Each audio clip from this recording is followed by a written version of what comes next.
We do not like to talk or point out explicitly about relative power positions, and we are generally uncomfortable when others talk about their superior rank in the hierarchy. That is why we often dismiss it, even though we can clearly notice the position one has within a social setting, whether it is within friendships, professional settings, or intimate relationships. And yes, speaking of hierarchy, as the most complicated animal on the planet, we also develop socially perceived hierarchies on the people around us based on physical prowess, position, money, status, knowledge, experience, popularity, and mate selection. Whether we like it or not, judgments will be made on us, and we will make judgments on other people in order to select our level of association with them. It is inevitable. I mean, we are social creatures working for our own survival and prosperity, remember? Now, to clear things up, the purpose of this video is not to teach you how to be dominant or alpha, as the state of dominance in a man often comes through gradual character maturity and competence as they navigate, acquire, and experience further circumstances in life. This video is mainly to assist you in social settings in terms of spotting or showcasing someone who is implicitly considered as the dominant individual in the group, or the one who is in charge of the whole situation, as it can also turns out to be you if you observe this about yourself and around yourself. The idea is that when someone feels that they are in a superior social position and is actually the superior one, it will radiate outwards in their nonverbal communications towards others and or from others towards them. In other words, it can be clearly perceived through their body language, gestures, and micro-expressions towards one another. Dominance is demonstrated, not explicated. It is very important to know who you are dealing with in social situations. If you have the reassuring intuition that someone else is more dominant than you within a group, do not let your big ego and insecurities embarrass yourself by trying to subtly or expressively out-alpha the man. Know your environments thoroughly. If it is a social situation that you are significantly competent in, it will naturally give you the confidence to take charge. If it is not, then back off. Remember, your reputation is on the line and you must protect it at all costs by being vigilant on everyone who is present. The best thing you could do when someone else is more dominant than you in a social situation is to simply observe him and learn from him. If you can spot his inconsistencies and weaknesses through time, it will be advantageous for you in the long run. But anyways, here are the 15 signs of social dominance based on my own extensive observation on someone who is a perceived leader of the group whenever he goes. Some of them are quite obvious and some of them are not so obvious. Number 1. They have a strong but relaxed stature and demeanor. The state of dominance is that you have an impeccable feeling of control, confidence, and authority over your circumstances, and when you feel like these, you are naturally more relaxed and carefree. Your movement is slow, you sway more when you walk, your eyelids are relaxed or half closed, and you tend to lean back more when you sit. In contrast to someone who is overwhelmed, anxious, or nervous, their gestures are tense, their movements are sudden, and they cannot maintain a fixed position for a long time. Their eyes are fully open and they sit more upright or leaning slightly forward with a closed or defensive posture. Number 2, they make eye contact and stare with anyone they please for as long as they please. Dominant people or people who feel superior to others rarely put their heads down or look down for extensive periods of time. Their chins are always up in the air and they're always looking around for things that interest them. Their feelings of superiority make them develop this sense of arrogant disposition whenever they interact with someone. And yes, that includes eye contact. Their reassuring acknowledgement of others' inferiority towards them gives them the sense of entitlement to judge others at their own will and pace, which may make others feel uncomfortable, but they won't give a shit because chances are they fully know that people won't or don't dare to do shit about it either. Number 3. They smirk more than they smile. Smirking could be a subtle sign of approval or dismissal, depending on the context. Regardless, dominant individuals are hard to please and disturb. They usually are non-reactive and very rarely laugh out of control or expressively display too much emotions, whether they are positive or negative.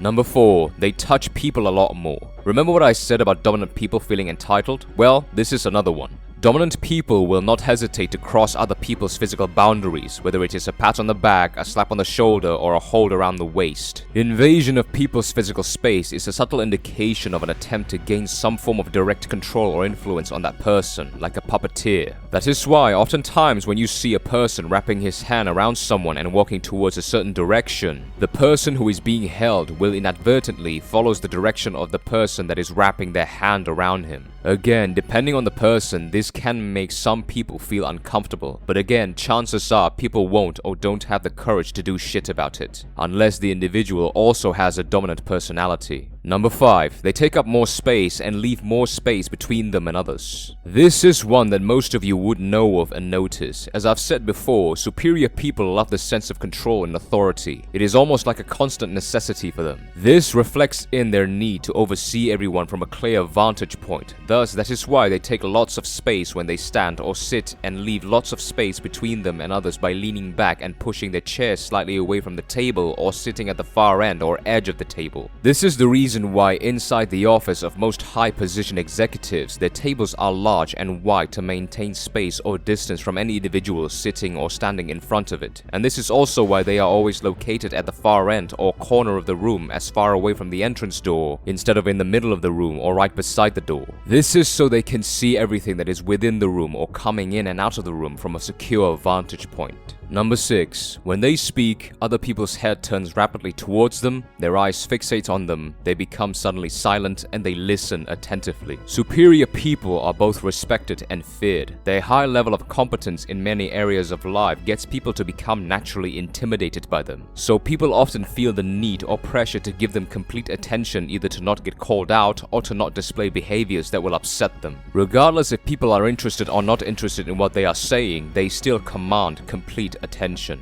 Number 7. When they interrupt people, no one dares to argue and they get away with it easily. This might offend some of you, but this occurs quite often. As said previously, when they speak, others went silent and give them full attention. Thus, when they interrupt a conversation, no matter how exciting it is or how annoyed one might be, they all still turn their heads and are prepared to listen for what they have to say. Number 8. People walk behind them and they rarely glance back to check if anyone is still following them or not. A lot of the times when we are in charge of a social situation, say leading a group to a restaurant within a mall, we often unconsciously take a brief glance behind us to know who are still following us or if anyone decides to break out of the group. This is actually a common primal sense of insecurity in not wanting to feel isolated or separated from the tribe, and it is also a self-esteem and competence check to see if people value or trust your leadership. Dominant people don't need to check because they know people have to and will follow them because they often already set the tone and took charge from the very beginning. Number 9. They will not hesitate to state or display their displeasure on someone that is present. Their sense of entitlement and their confidence that people would not dare to question them leads them to feel comfortable and non-threatened in saying whatever they want, even explicit criticisms and insults towards those that they dislike. Because they know most people around them would by default agree to their statements or be dynamically peer pressure to agree, even if they actually don't. This is the power of influence one's authority can have when they are highly respected and feared. Number 10. They talk with a deeper voice and never over-explain or justify anything. High-pitched voice can signal either excitement and enthusiasm or insecurity and anxiety.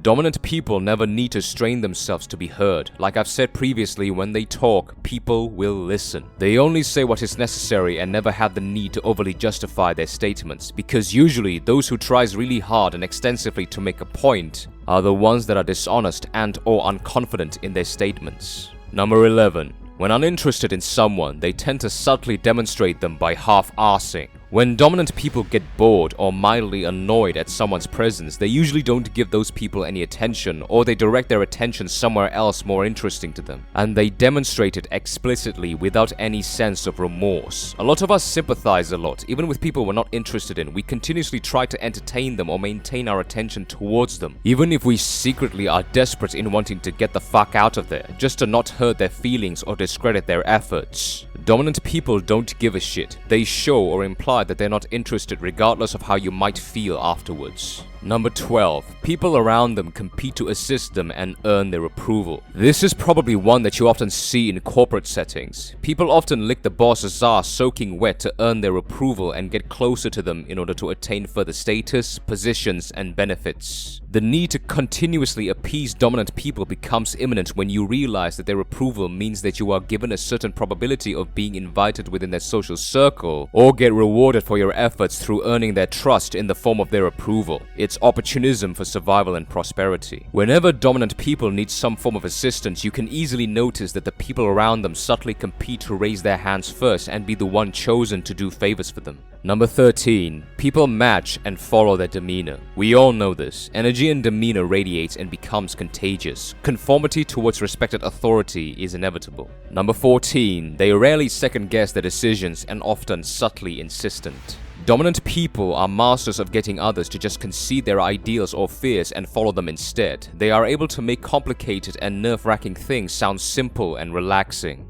A lot of us are quite emotionally fickle when it comes to making decisions because either we want to get the most out of it or because we are afraid of misfortunes happening or interfering. Dominant people don't care about all those things. They just want a decision that make the most sense and give them the highest yield. And they get us to concede by taking advantage of our fickleness through escalating the fears and downplaying the rewards that our decision presents. Number 15. Their characters, interests, and outlooks make them always valuable. I saved the best and most important for last. This is probably the one that most of you gentlemen do not realize, and probably the most impactful out of all of them. When it comes to dominant people, the real ones, how they are able to maintain their sense of confidence and superiority despite other people's condemnation of them is quite simple to understand, yet hard to spot. But it's this. Their authenticity and devil-may-care attitude in themselves and the things they do in their lives never completely disservice or disqualifies them of their livelihood and essential need regardless of other people's disapproval.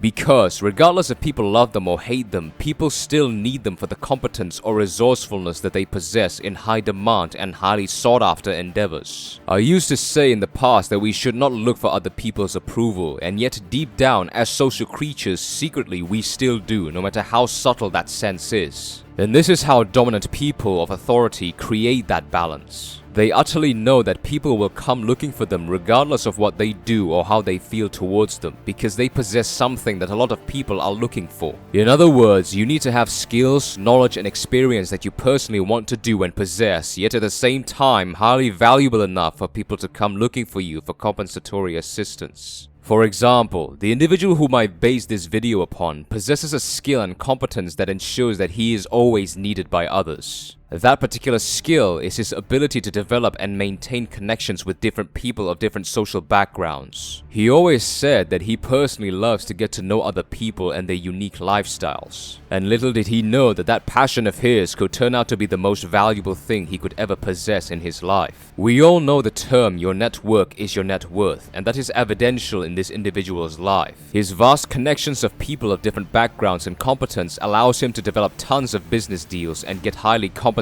for it, giving him access to even more connections and opportunities. People always need people, especially in business. They always want exposure, reach, consulting service, marketing, finance, logistics, loyalty, and exclusivity. So no matter how much people dislike him for his attitude, opinions, or outlook, the same people will come back looking for him for a much needed favor or assistance. So it is important that the endeavors, at the very least one of them that you personally commit to or are passionate about, are highly valuable enough and sought after enough for people to want to constantly look for you. Because as I've said before, the market will determine how valuable you truly are, not your own isolated and often biased estimate of it.